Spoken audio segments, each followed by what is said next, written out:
Hey, I am Miss Wallace. I am a 5th grade math teacher at Sally Humble, and I would like to introduce to you the amazing Miss Sitton. I'm Miss Sitton, and we are Miss Wallace and I are neighbors at Sally Humble. We both teach 5th grade math, and today we are going to look at multiplying with decimals. Okay, we're going to start by reviewing with just a simple multiplication problem so that we can make the connection between multiplying whole numbers and decimals. First, we're going to estimate. We always like to estimate first so that when we get our product, we can kind of compare it to our estimate and see if we've got everything in order. I'm going to start with area model, or start with estimate. What would we round 13 to, Miss Wallace? I would round 13 to 10. Okay, you could round it to 10, and then we would keep our single digit the same, and 10 times 4 is 40. So we would probably be somewhere around 40. If we now go to the area model, we're going to break 13 into what, Miss Wallace? Into 10 and 3. 10 and 3, and we're going to leave our 4 here. We're going to multiply 4 times 10, and we get 40. And 4 times 3 is 12. And then we're going to put this together, 40 and 12, and we're going to get what? 52. 52. So there's our answer with using area model. Now for standard algorithm, we will write 13 and then times 4. So here we multiply 4 times 3 is 12. And I cannot put 12 ones right here, but I can put my 2 ones and I put my 10 up there. And so then I multiply 4 times 1 is 4. Plus that extra 1 is 5. 5. So 52 and 52. So there's just a review of multiplication with whole numbers. You want to erase that for us, Miss Wallace? Okay, and now we'll go to the next one, and we are going to start with decimals. And for this one, we have 1 4/10 times 2. Let's estimate, but then we're also going to use manipulatives, and we're going to come over and use our base 10 blocks. What would we round 1 4/10 to, Miss Wallace? To a whole number 1. To just 1, and then 1 times 2 is 2. So our estimate is going to be 2. Now we're going to come over and we are going to model this with base 10 blocks. I'm going to write my problem at the top, 1 4/10 times 2. Now, one of these is going to represent one whole. And if you look at the vertical pieces going down, these are like tenths, and 10 tenths in one whole, and then all of these are hundredths. So this is our one whole, and I'm going to model that going across the top. 1 whole and 4/10. So there is my 1 whole and 4/10 going across the top. Now over here I need 2. I'm multiplying 1 4/10 times 2. So here's my 1 whole, there's my 2 wholes, and then I have to match that up. So from this model, you can see that 1 4/10 times 2, I have 2 wholes, and then I have 8/10. So that should be 2 8/10. That's looking at it with base 10 blocks. And when Miss Wallace estimated a minute ago, she said our estimate was 2, so that's fairly close. We at least know we have our place value right. Next, we're going to model that with area model. So I'm going to draw my model, and I want to rename this in tenths, just tenths. Instead of 1 4/10, how can I rename that just in terms of tenths, Miss Wallace? Well, I know that 1 whole is 10 tenths, and 10 tenths plus another 4/10 would give me 14 tenths. That's right. So I'm going to pull out the tenths right here, and she just said 14 tenths. So I'm going to break that into 10 and 4. And then over here, I have my 2 ones. 2 times 10, 20. And 2 times 4, 8. 8. So when I put those together, that is 28 tenths in unit form. And then when I put that in standard form, as Miss Wallace said a minute ago, 10 tenths make a whole. So 20 tenths would make Two holes. 2 holes with how many leftover tenths? 8 tenths left 8 over. tenths left over. So when we come over here and do the standard algorithm, we have 1 4 tenths times 2. Now when we start with multiplying decimals, it's not the same as adding and subtracting where you have to have those certain place values underneath each other, or as we sometimes say, you don't have to line up the decimals. This just kind of looks better like that because you can actually think of that as 14 tenths times 2. These are the same thing. If you would prefer to have it in unit form and then go back and put your decimal, you can do that. Or you can do 2 times 4 is 8. 2 times 1 is 2. And here I had tenths, one number behind the decimal. So I'm going to have one number behind the decimal in my product. If I did it here, 2 times 4 is 8. 2 times 1 is 2. 28 tenths. And same thing, that would be 2 and 8 tenths. We can also relate this to fractions. If we have 28 tenths, that numerator is bigger than that denominator, so I can change that into a mixed number. And what would that be, Miss Wallace? I would get a whole number 2 and 8 as a numerator and 10 as my denominator. And then we know that those are the same thing. 2 and 8 tenths, 2 and 8 tenths. Okay? All right, Miss Wallace, you want to erase that? Maybe I do. There we go. Did I Okay, go was too that, far? I'm not sure if we went 2 or... You just tap right. There we go. Okay. Go back one more. Okay, here we are. This one's a little bit harder because last time we multiplied a number just by a single digit, and this time we're multiplying a decimal number times a double digit, or have the tens place. We are going to start by estimating. So what would you round 20? Oh, it's sensitive. What would One you more. round There we go. 23 to, Miss Wallace? 20. 20. And what would you round 1 and 5 tenths to? I would round that to a whole number 2. To a whole number 2, and 20 times 2 is 40. 40. So 40 is our estimate. That just kind of gives us an idea of where our product will be. Now we're going to do our area model.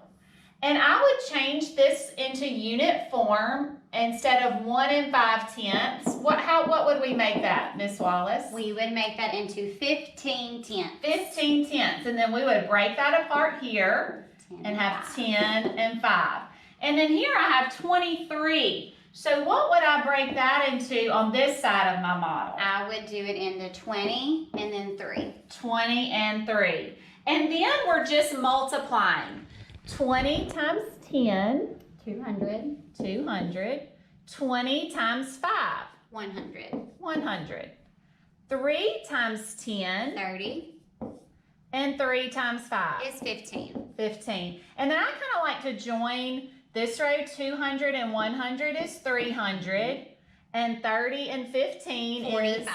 45. And then when we add that up, We get 345. 345. Now that's not whole. It's not 345 ones. It's 345 tenths. So how do I rewrite that in standard form? I would write that into 34 and 5 tenths. Yes, 34 and 5 tenths. So there's our area model. Now we're going to confirm our answer by using the standard algorithm. So I'm going to write my 23. Now, does it matter, Miss Wallace, when I'm multiplying, do I have to have those numbers under the same place value? No, it does not matter. It Not in does- multiplication. It does not matter. We can also, as we did before, pretend or rewrite this as 23 times 15 tenths. Right. Either way. Here we would say 5 times 3, 15, 15, 5 times 2, 10, plus 1, 11. 11. And what do I put right here? You need a place value holder since we're moving over to a new place Yes, value. we are moving over to a new place value, so we need that to hold the place. And 1 times 3, 3 and 1 times 2. is 2.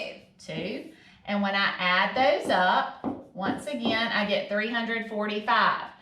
And I can look back and see I was only dealing with tenths. There's one place behind, or one number behind the decimal, so I'm going to have one place here.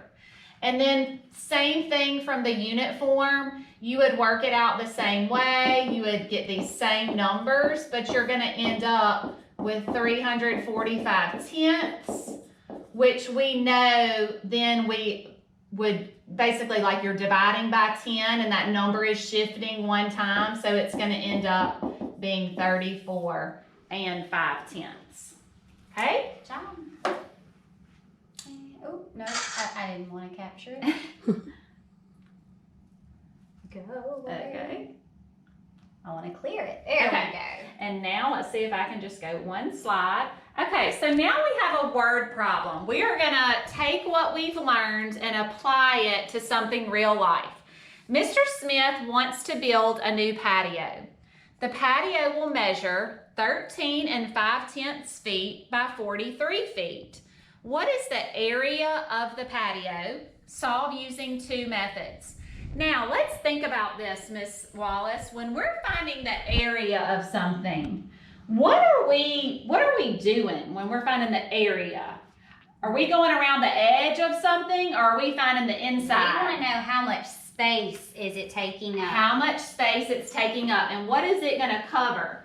So when I'm dealing with area, or when with students, it is always helpful to draw that model. In a patio, we're given two dimensions, length and width. So 43 and 13 and 5/10. And when we think about those models we've been using, area models, that is just like what we're doing here when we're finding area, because we're finding that inside that it covers.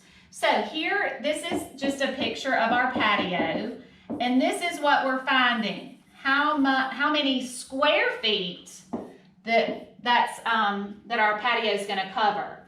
So I'm going to start, and this we've got 13 and 5/10 times 43. So Miss Wallace, how will we rename 13 and 5/10 just in terms of tenths? In just tenths, that would be 135 tenths. Yes, 130 30. and 5.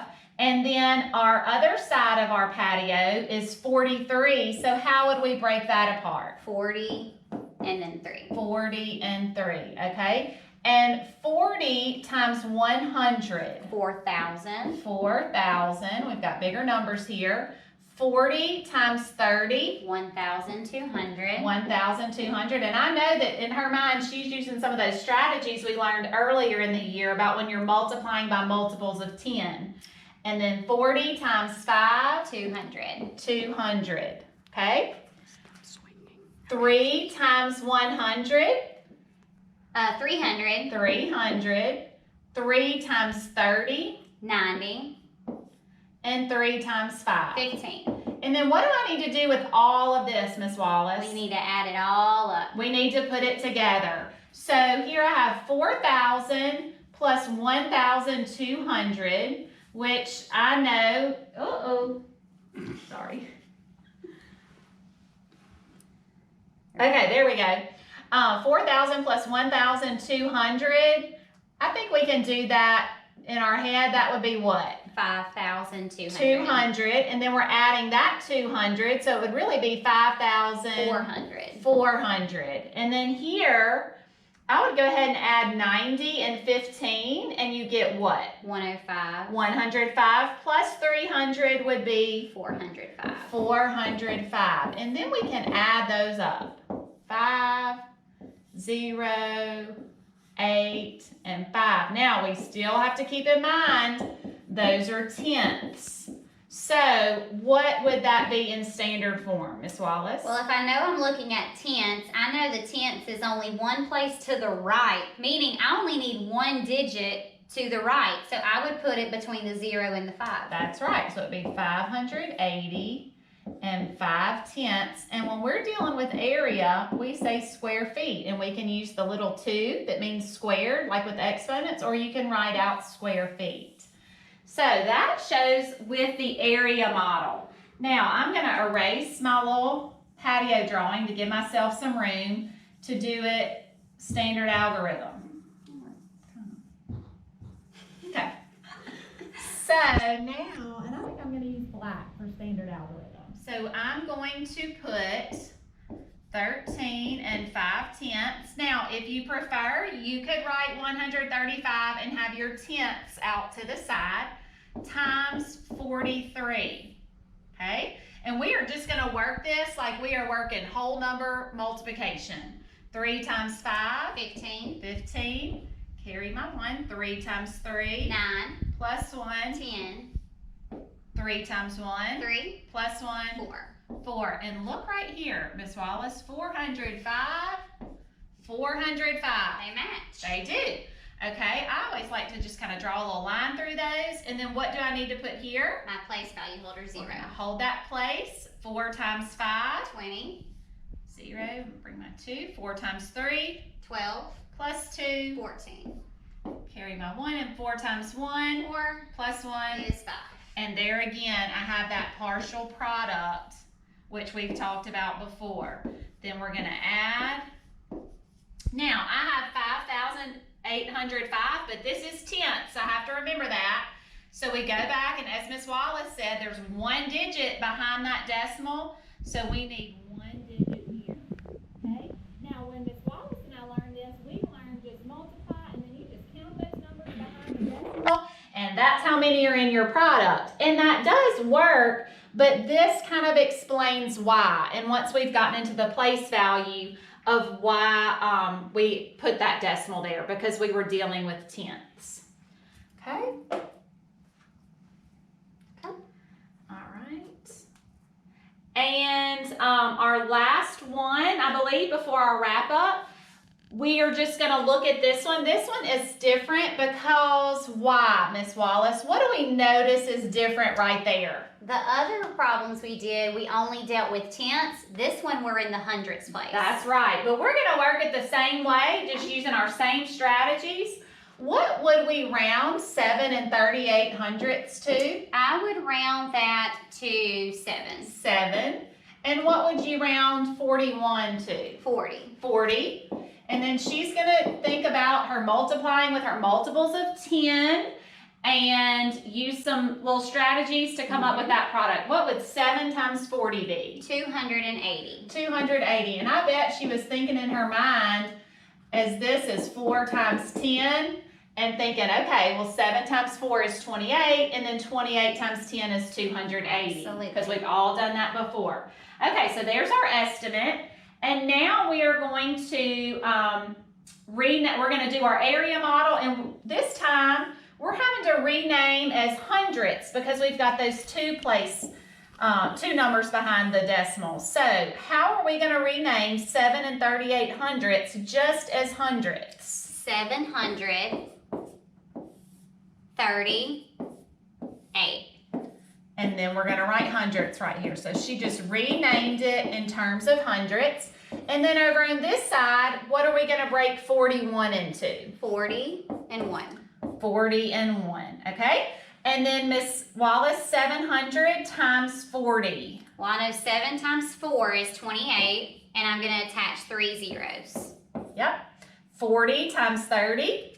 4 times 3 is 12, and I see 2 zeros, so I'll attach 2. And 40 times 8. And 8 times 4 is 32, and attach 1 0. Yes, and she is just using a different little strategy there. All the same thing, just another way to think about that. Okay, 700 times 1. 700. 30 times 1. 30. And 8 times 1. 8. Okay, so we've got some bigger numbers here, so we probably need to go ahead and line those up vertically and add them up just to make sure that we don't make a mistake there. And then 320. And I'm going to add that up, and then we'll add it to this. So 0, 0, and 0. Zeros. 0, 0, 2. 2. 0, 2, and 3. 5. 8 plus 1. 9. And then 3, we'll have that 2. 2. And then I can put this together right here, and I would get what? 738. 738. And when we were thinking about it, that is just expanded form, basically. So when we add that up, 8, 5 and 7. 12. My writing's hard. No, you're good. 10. And then 3. Okay, and we have to remember that this is hundredths. Yes. So when I write that in standard form, where do I need to put that decimal, Miss Wallace? Well, I know that the hundredths place is 2 places from the decimal, meaning that I would need to put it between the 2 and the 5. That's right. So our answer in standard form is 302 and 58 hundredths, okay? And then we will quickly do that in using the standard algorithm, and I'm just going to do it in black over here to make sure that we have that correctly. Now let's think about this too real quick, Miss Wallace. Is 302 fairly close to 280? It's in the ballpark. Yes. And if we think about it, this is a little smaller because how did we round that number 7 and 38 hundredths? We rounded it down, and we also rounded 41 Also down. So our estimate would be a little smaller than our exact answer. So when we take the standard algorithm, 7 and 38 hundredths times 41, you can leave your decimal in here, or you could write it hundredths out to the side and then go back and put it in. We're just going to take 1 times 8, 8, 1 times 3, 3, and 1 times 7. 7. 738, and here is that partial product right there. We're going to use our placeholder, 4 times 8, 32, 4 times 3, 12, plus 3, 15, and 4 times 7, 28, plus 1, 29. 29. And then you can see that as well. And when we add those up, 8, 5, 12, 10, and 3. and then I had 2 numbers behind the decimal, or we were dealing with hundredths, so we are going to be dealing with hundredths here, and my answers match up. Okay? Here we go. Okay, and then last, let's just think about a little wrap up. When we are multiplying with decimals, some good strategies to use. Area model, even as we use our base 10 blocks. Miss Wallace, when we're doing standard algorithm, does it matter if we line those numbers up according to their place value? Not with multiplication. It As doesn't. long as in your product, you put the decimal in the correct place value spot. That's right, that it kind of reflects what you were multiplying in those factors. So anyway, we enjoyed teaching y'all today. Thank you. Bye-bye.